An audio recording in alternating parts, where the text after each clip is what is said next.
మాకు పని ఉన్నదో ఓడిస్తలేవు మరి.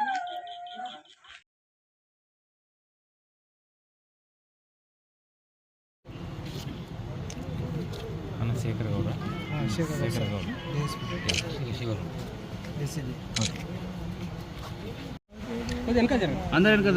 రావడం జరిగింది. సర్ప్రైజ్ పోలీస్ స్టేషన్ చెక్ చేయడం జరిగింది. ఆరోపణలు ముఖ్యంగా ఈ ఇసుక ట్రాక్టర్లు, ఇసుక ఏదైతే ఇక్కడ స్మగ్లింగ్ జరుగుతుందో దానిపైన ఆరోపణలు ఉన్నాయి. ఆరోపణలపైన కొంత మాత్రమే ఇన్ఫర్మేషన్ వచ్చిండే. ఆ ఇన్ఫర్మేషన్ ప్రకారం ఇక్కడ వచ్చి చెక్ చేస్తే అది విషయం ఇక్కడ 10 ట్రాక్టర్లు పరిసర ప్రాంతాలను లోపల పెట్టబడి ఉన్నాయి. దానిపైన ఏదైతే విచారించినామో ఇప్పటివరకు ఉన్న విచారణలో కొన్ని డబ్బులు కలెక్ట్ చేశారని చెప్పేసి, రెగ్యులర్గా మామూలుగా కలెక్ట్ చేస్తున్నారని చెప్పేసి, తర్వాత ఇంకా చాలా ఇర్రెగ్యులారిటీస్ కూడా కొన్ని కేసెస్లో కనిపించడం జరిగింది. అవన్నీ కూడా మేము రిపోర్ట్గా తయారు చేసి ఉన్నతాధికారులకు పంపించడం జరుగుతుంది.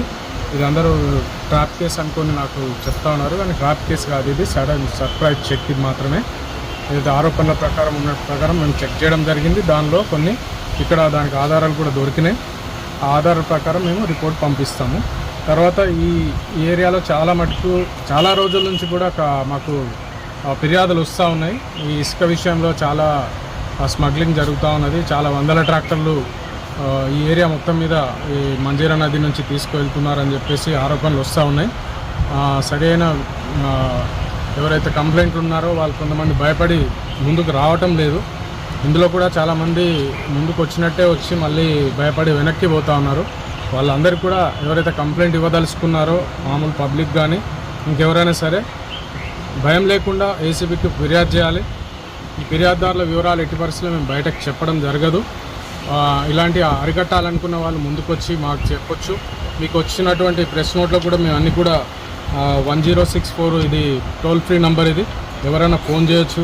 తర్వాత ట్విట్టర్ ఉంది, తర్వాత వాట్సాప్ గ్రూప్ సంబంధించిన వివరాలు కూడా మీ అందరికి ఇచ్చడం జరిగింది. ఇందులో ఇవన్నీ కూడా పబ్లిక్కి తెలియజేసి ఇంకా ఈ ఆఫీసే కాకుండా ఇతర డిపార్ట్మెంట్లు ఎలాంటి లంచం సంబంధించిన విషయాలు ఉన్నా కానీ పోలీసులకు మన ఏసీబీకి తెలియజేస్తే తగిన విధంగా వాళ్ళ పేరు వివరాలన్నీ గోప్యంగా ఉంచుతూ వాళ్ళకి న్యాయం చేసే విధంగా మేము ప్రయత్నం చేస్తాం.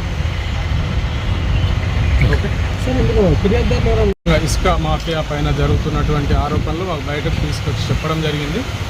దాని విషయంలోనే మేము ఈ సడన్ సర్ప్రైజ్ ఏమండి పోలీసు కొంత 10 ట్రాక్టర్ల విషయం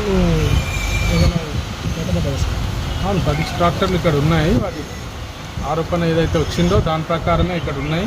అవి ఇర్రెగ్యులారిటీతోనే ఉన్నాయి, కేసులు అయినాయి.